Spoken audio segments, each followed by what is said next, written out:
আসসালামু আলাইকুম। জানিয়ে দেব এই মুহূর্তে হাতে পাওয়া সর্বশেষ ভয়ঙ্কর কিছু আন্তর্জাতিক আপডেট বাংলা সংবাদ। শুরুতেই থাকছে সংবাদ শিরোনাম। শুরুতেই জানিয়ে দেব, ইরানের ভয়ে কাঁপছে 3 আরব দেশ, উভয় সংকটে যুক্তরাষ্ট্র। জানিয়ে দেব, ইসরায়েলের বেন গুরিয়ন বিমানবন্দরে ক্ষেপণাস্ত্র হামলা। এরপর রয়েছে হাজারো অবৈধ ভারতীয়কে বের করে দিল যুক্তরাষ্ট্র। সর্বশেষ থাকছে পাকিস্তানের নিরাপত্তা বাহিনীর সঙ্গে সংঘর্ষ, 12 সন্ত্রাসী নিহত। এখন শুনছিলেন সংবাদ শিরোনাম, এবার বিস্তারিত। প্রিয় দর্শক, আপনি যদি এই চ্যানেলে নতুন হয়ে থাকেন, ভিডিওটি দেখতে দেখতে চ্যানেলটি সাবস্ক্রাইব করে আমাদের সাথেই থাকুন। ইরানের ভয়ে কাঁপছে 3 আরব দেশ, উভয় সংকটে যুক্তরাষ্ট্র। ইরান ইস্যুতে উভয় সংকটে পড়েছে যুক্তরাষ্ট্র। একদিকে ইরানের পারমাণবিক স্থাপনাগুলোতে হামলার প্রস্তুতি নিচ্ছে ইসরায়েল, অন্যদিকে আরব রাষ্ট্রগুলোর ইরানে হামলার তীব্র বিরোধিতা করছে। চলতি মাসের মাঝামাঝিতে মধ্যপ্রাচ্য সফরে যান মার্কিন প্রেসিডেন্ট ডোনাল্ড ট্রাম্প। ওই সময় তিনি সৌদি আরব, কাতার এবং সংযুক্ত আরব আমিরাতে সফর করেন। এই সফরে 3টি দেশের নেতারা ট্রাম্পকে অনুরোধ করেন ইরানের পারমাণবিক অবকাঠামো লক্ষ্য করে তার দেশ যেন হামলা না চালায়। ইরানকে বাঁচানোর জন্য এই 3 আরব দেশ যুক্তরাষ্ট্রকে এই অনুরোধ করেনি, বরং যুক্তরাষ্ট্র হামলা চালালে ইরান, সৌদি, কাতার এবং আমিরাতে হামলা চালাতে পারে এই আশঙ্কা থেকে তারা ট্রাম্পকে এই অনুরোধ করেন, কারণ এই 3 দেশে মার্কিন সেনাদের ঘাঁটি আছে। ইতিমধ্যে ইরানের সামরিক বাহিনী সেনাদের হুমকি দিয়েছে। তারা বলেছে মধ্যপ্রাচ্যে 50,000 মার্কিন সেনা কাচের ঘরে বসে আছে। কাচের ঘরে বসে থেকে কারো দিকে পাথর ছোড়া ঠিক হবে না। শুধু তাই নয়, মধ্যপ্রাচ্যের যেসব দেশে মার্কিন সেনাদের ঘাঁটি আছে সেসব দেশকে ইরানের পররাষ্ট্র মন্ত্রণালয় চিঠি দিয়েছে। তেহরান এই সব দেশকে স্পষ্ট করে বলে দিয়েছে, ইরানের হামলায় যে সব দেশ থেকে মার্কিন সেনারা প্রতিক্রিয়া দেখাতে সেসব দেশে পাল্টা হামলা চালাবে ইরান। সংবাদ মাধ্যমের প্রতিবেদন অনুযায়ী সৌদি আরবের ক্রাউন প্রিন্স মোহাম্মদ বিন সালমান, আরব আমিরাতের প্রেসিডেন্ট মোহাম্মদ বিন জায়েদ এবং কাতারের আমির তামিম আল থানি ট্রাম্পের কাছে আশঙ্কা করেন, যদি ইরানে পারমাণবিক অবকাঠামোতে কোনো ধরনের হামলা হয় তাহলে ইরান পাল্টা সৌদি আমিরাত এবং কাতারে হামলা চালাতে পারে। দেশগুলিতে মার্কিন ঘাঁটি থাকায় তারা এই আশঙ্কা করেনি। 2 দশকেরও বেশি সময় ধরে সম্প্রতি ইরান সফরে গিয়েছিলেন সৌদি রাজপরিবারের জ্যেষ্ঠ সদস্য এবং প্রতিরক্ষামন্ত্রী প্রিন্স খালিদ বিন সালমান। তার এই সফর ছিল মধ্যপ্রাচ্যের সম্ভবত সংঘাত এড়াতে অত্যন্ত গুরুত্বপূর্ণ কূটনৈতিক উদ্যোগের অংশ। তিনি ইরানের সর্বোচ্চ ধর্মীয় নেতা আয়াতুল্লাহ খামেনিকে সৌদি বাদশা সালমান বিন আব্দুল আজিজের একটি গোপন বার্তা পৌঁছে দেন।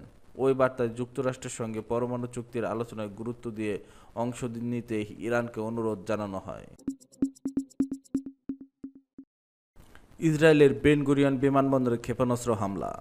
ইয়েমেনের হুতি বিদ্রোহীরা ইসরায়েলের তেল আবিব অবস্থিত বেন গুরিয়ন বিমানবন্দরে একটি হাইপারসনিক ব্যালিস্টিক ক্ষেপণাস্ত্র নিক্ষেপ করেছে।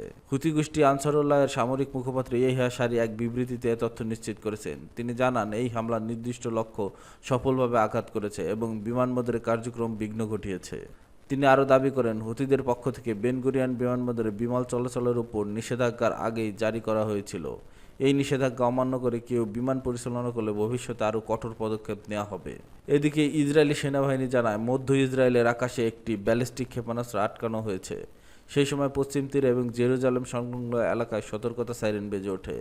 মোবাইল ফোনে জনগণকে সতর্কতা পাঠানো হয়। তবে এই হামলার কোনো প্রাণহানি বা বড় ধরনের ক্ষয়ক্ষতির খবর পাওয়া যায়নি।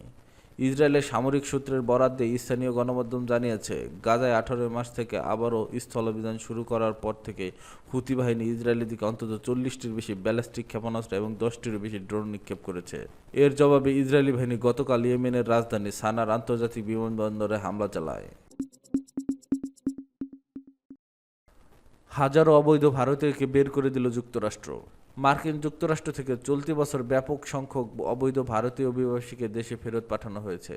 ভারতের পররাষ্ট্র মন্ত্রণালয়ের তথ্য অনুযায়ী চলতি বছরের জানুয়ারি থেকে মে মাস পর্যন্ত অন্তত 1080 ভারতীয় নাগরিককে যুক্তরাষ্ট্র থেকে ফেরত পাঠানো হয়েছে। এদের বেশিরভাগই ছিলেন অবৈধভাবে অবস্থানকারী। ভারতের সংবাদ মাধ্যম এনডিটিভি জানায়, ফেরত পাঠানো অভিবাসীদের মধ্যে প্রায় 62% দেশে ফিরেছেন বাণিজ্যিক ফ্লাইটের মাধ্যমে।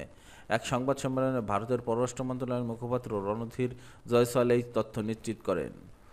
জয়সওয়াল বলেন, অবৈধভাবে যাওয়া বা যুক্তরাষ্ট্রে অবৈধভাবে অবস্থান করা ভারতীয়দের ফেরত আনার ক্ষেত্রে দুই দেশের মধ্যে ঘনিষ্ঠ সহযোগিতা রয়েছে। যেসব ভারতীয়দের ফেরত পাঠানোর বিষয়ে বিস্তারিত তথ্য পাওয়া যায় তাদের আমরা ফিরিয়ে নিচ্ছি। তিনি আরও জানান, মার্কিন প্রশাসনের সঙ্গে ভারত নিয়মিত যোগাযোগ রেখে চলেছে এবং এই প্রক্রিয়াটি দ্বিপাক্ষিক ঝোপ পড়ার ভিত্তিতে পরিচালিত হয়। এদিকে একই সংবাদ সম্মেলনে রণধীর জয়সওয়াল যুক্তরাষ্ট্রের বর্তমান প্রশাসন ও শিক্ষা প্রতিষ্ঠানের মধ্যে চলমান টানাপোড়েনের নিয়েও কথা বলেন। ট্রাম্প প্রশাসনের অধীনে নতুন ভিসা নীতি প্রেক্ষাপটে ভারতীয় শিক্ষার্থীদের ভবিষ্যৎ নিয়ে উদ্বেগ প্রকাশ করেন তিনি। সম্প্রতি মার্কিন পররাষ্ট্রমন্ত্রী মার্কো রুবিও বিশ্বব্যাপী মার্কিন দূতাবাসগুলোর নতুন শিক্ষার্থী ও এক্সচেঞ্জ ভিসার ইন্টারভিউ আপাতত স্থগিত করার নির্দেশ দিয়েছেন। এতে বলা হয়েছে, ভিসা আবেদনকারীদের সোশ্যাল মিডিয়া প্রোফাইল সহ অতিরিক্ত তথ্য যাচাইয়ের উপর জোর দেওয়া হবে এবং নতুন ইন্টারভিউ গ্রহণ আপাতত বন্ধ থাকবে। রণদীপ জয়সওয়াল বলেন, বিদেশে অবস্থানকারী ভারতীয় শিক্ষার্থীদের কল্যাণের বিষয়টি সর্বদা আমাদের অগ্রাধিকার থাকবে।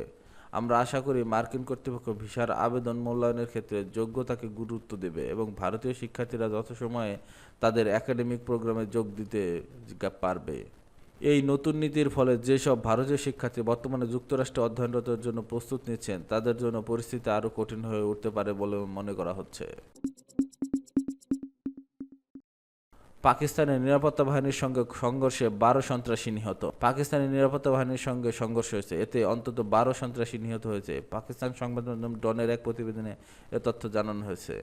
আন্তঃবাহিনী জনসংযোগ পরিদপ্তর জানিয়েছে, খাইবার পাখতুনখোয়া ও বেলুচিস্তানের পৃথক সংঘর্ষ হয়েছে।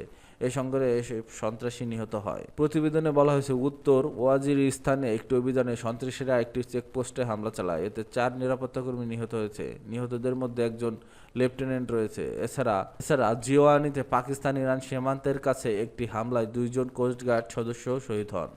আইএসপিআর এর বিবৃতিতে অনুসারে রাতের উত্তর ও ওয়াজিরিস্তানের শাওয়াল এলাকায় ভারতীয় সমর্থিত সন্ত্রাসীরা একটি চেকপোস্টে হামলার চেষ্টা করে। নিরাপত্তা বাহিনী কার্যক্রমভাবে এই হামলা প্রতিহত করে এবং তীব্র গোলাগুলিতে 6 ভারত সমর্থিত খারিজি নিহত হয়। এই সংঘর্ষে লেফটেন্যান্ট দানিয়াল ইসমাইল, নায়েব সুবেদার কাশিম রাজা, ল্যান্স নায়েক লিয়াকত আলী এবং সিপাহী মোহাম্মদ হামিদ নিহত হন। সূত্র জানায়, এই ঘটনার পর উত্তর ওয়াজিরিস্তান জেলায় কারফিউ জারি করা হয় এবং হতাহতদের মিরামসহ হাসপাতালে স্থানান্তর করা হয়। গুরুতর আহতদের বান্নুর সিএমএইচে নিয়ে যাওয়া হয়। বৃহস্পতিবার সকালে 6টা থেকে সন্ধ্যা 6টা পর্যন্ত জেলার কারফিউ কার্যকর ছিল। এ সময় কর্তৃপক্ষ বাসিন্দাদের ঘরে থাকতে এবং অপ্রয়োজনীয় চলাচল এড়াতে নির্দেশ দেয়। সাওয়াল ও আশেপাশের এলাকায় অনুসন্ধান অভিযান চালানো হয়।